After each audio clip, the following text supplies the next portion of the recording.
नमस्कार, मैं भूपेंद्र पटवा। आप देख रहे हैं एकता न्यूज। चलते हैं सीधे खबरों की ओर। धमतरी शहर से लगे ग्राम पंचायत परेवाडी के ग्रामीणों ने सोमवार को कलेक्टोरेट का घेराव कर दिया। घेराव करने ग्रामीण 11 ट्रैक्टरों में सवार होकर पहुंचे थे और कलेक्ट्रेट परिसर के मुख्य द्वार पर बैठकर नारेबाजी करने लगे। कुछ देर बाद ग्रामीण अपर कलेक्टर से चर्चा करने के लिए राजी हुए। ग्रामीणों ने बताया कि उनके गांव में उद्यानिकी महाविद्यालय बनना प्रस्तावित है, जिसका विरोध पूरे ग्रामीण कर रहे हैं। ग्रामीणों का कहना है कि यह जमीन मवेशियों के चारागाह एवं ग्रामीण स्वरोजगार के लिए आरक्षित है। यह स्थान गांव के बेरोजगार सहित अनेक परिवारों के जीविकोपार्जन का साधन बन रहा है, इसलिए कॉलेज निर्माण का विरोध किया जा रहा है।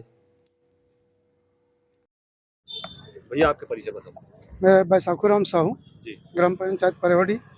मैं उसके पूर्व सरपंच था 2000-2005 तक, और उसके पहले मैं एक गांव के एक जागरूक नागरिक होने के नाते आए हैं कलेक्टेड पूरे गाँव में। अभी सर हम लोग जो हमारे यहाँ जो उद्यानिकी महाविद्यालय जो बन रहा है उसके विरोध में आम जनता के साथ आए हैं। क्यों, क्या समस्या हो रही है? समस्या ये हो रही है कि वहाँ हमारे पास न चराई की जगह है, न स्मशान घाट की जगह है, और न ही हमारे निस्तारी की जगह है। दूसरी बात, उक्त जमीन सन 1970-71 में वो अतिक्रमित था, जिसको गांव वाले प्रयास करके और जो अधिमनकारी उन के बीच में बैठ के सहमति बना के शासन द्वारा पट्टा वितरण हो चुका था। किसानों को 65 ये बताएंगे है ना, शासन द्वारा पट्टा वितरण हो चुका था 60-65 किसानों को, जिसको गांव की समस्या देखते हुए गांव वाले उसे जाकर कमिश्नर साहब से, मुख्यमंत्री महोदय से, और मैंने बहुत पापड़ बेलने के बाद वो पट्टा रद्द करवाए। दो पार्टी हो गया, गांव दो पार्टी हो गई थी। दो पार्टी होने के बाद में है ना, उसमें ले दे करके हम लोग, आपकी सरकार आपके द्वार जब लगी तो वहाँ हम फिर से कलेक्टर महोदय सेवाराम साहू जी थे, उनके भी घेराव किए गांव वाले। फिर वहाँ कॉलेज बन रही है, उससे आप लोगों को क्या प्रॉब्लम है? हम लोग को यही प्रॉब्लम है कि हमारे यहाँ निस्तारी की कोई जगह नहीं है, और स्मशान घाट की कोई जगह नहीं है, और न ही हमारे पास कोई चराई की जगह है। जब शासन को ये सब बात पता चल गई कि जमीन ये यहाँ पास है, यहाँ पास उद्यानिकी कॉलेज बनाना है, तो ग्रामीणों को कैसे पता नहीं चल पाई? क्या कारण मानते हैं इनका? इसका जो इश्तिहार जो निकाली गई, हाँ। वो पोटियाटी के नाम से निकाली गई थी पहले, और जो इश्तिहार है वो पोटियाटी में घूम रही थी। एक दिन बाकी था, उसी रोज हमारे गांव में आया, जिसका तत्काल विरोध किया गया, लेकिन विरोध आपत्ति की गई। आपत्ति की कोई सुनवाई नहीं हुई। ग्राम पंचायत में बैठक हुई थी इस जमीन को लेकर? हाँ, ग्राम पंचायत में बैठक हुई थी। तो उसमें क्या जवाब निकल के आया था उद्यानिकी कॉलेज के लिए? ग्राम पंचायत के समस्त मेंबरों के द्वारा उसका विरोध किया गया था, और उसमें सहमति नहीं की गई थी। सरपंच आप लोग को बताया नहीं कि ये जमीन उद्यानिकी कॉलेज बनने वाला है? नहीं, उसके पहले नहीं बतलाया गया था।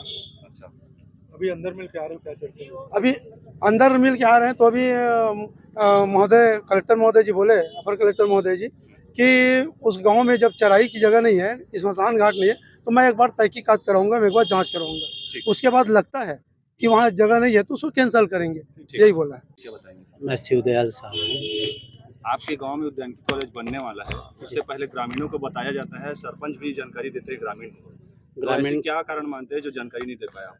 अब इसको मैं नहीं, पंचायत प्रतिनिधि ही जानेंगे किस कारण से वो ग्रामीणों को जानकारी नहीं दिए। जब हमारे ग्राम विकास समिति द्वारा जब इस पर ये हुई, जानकारी हुई पेपर में वगैरह इधर उधर ये करके कि उद्यानिकी के नाम से ज़मीन हस्तांतरित हो चुका है, तब इस पर ऑनलाइन उन्होंने प्रपत्र निकाले, और फिर गांव में बैठक हुई कि ऐसा कैसे हो अपने आप हो गया। अभी आप लोग क्या चाहते हैं? अभी हम यही चाहते हैं कि गांव में जैसे सभी लोग, कोई बकरी पालन कर रहा है, कोई भेड़ चला रहा है, कोई भैंस थान रखे हुए है ना, सबके पास गाय है। आज शासन की योजना है गोधन न्याय योजना के अंतर्गत, तो उसके लिए कम से कम चराई के लिए ज़मीन होनी चाहिए, है कि नहीं? क्योंकि जैसा कि बताया गया, पहले किन्हीं लोगों को जो शासकीय रूप से पट्टा वितरण हुआ था, उन लोग से जब छुड़ाया गया है गांव के चरागाह के लिए, तो उसको शासन जो है वितरण कर रही है, तो विरोध तो पूरे गाँव वासियों को स्वमेव होना ही होना है। ठीक, आपका परिचय बताइए। मैं श्रीमती टिलेश्वरी साहू, सरपंच ग्राम पंचायत परेवाडी से। आपके गांव में कुछ विरोध करने के लिए आए आपके गांव ग्राम उद्यानिकी कॉलेज का? जी, क्या मामला है ये? कैसे ग्रामीणों को पता कैसे नहीं चला कि वहाँ पे उद्यानिकी कॉलेज बनने वाला है? मेरे को और सचिव को 31 जनवरी को लगभग 10:30-11 बजे जनपद सीओ के द्वारा बुलाया गया और ये दबाव डाला गया कि अगर आज के आज आप लोग सहमति नहीं देते हो तो आपके गांव में कोई भी विकास कार्य नहीं होगा और आपका जितना भी पैसा रुका हुआ है उसको जारी नहीं होगा। तो मैंने उसके दबाव में आकर मेरे सचिव और मैं सरपंच उसके सहमति में दस्तखत कर दिए और मैं अपने गांव के विरुद्ध नहीं जाना चाहती क्योंकि मुझे गांव में ही रहना है जो मेरे गांव वाले चाहते हैं। और मैं यही मांग रखती हूँ कि ये जो उद्यानिकी कॉलेज के लिए जमीन हस्तांतरित हुआ है उसको निरस्त किया जाए। कौन सीईओ है, क्या नाम है उनका? जी, जनपद सीओ दीपक ठाकुर जी। सर, परेवाड़ी सरपंच आपके ऊपर आरोप लगा रही है कि विद्यार्थी कॉलेज जो बनाना है उसको लेकर आपके द्वारा दबावपूर्ण साइन करवाया गया है ऐसे।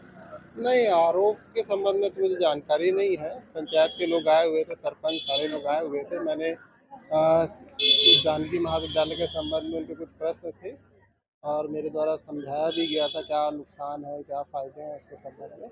और उसके बाद उन्होंने समझा और उसके बाद उन्होंने फिर अपने पंचायत में जो भी बात रखी होगी उसके बाद फिर प्रस्ताव हमारे पास प्रेषित किया और इससे ज़्यादा जानकारी मेरे को आज बस इतना ही। अगले बुलेटिन में फिर मिलेंगे, तब तक के लिए नमस्कार।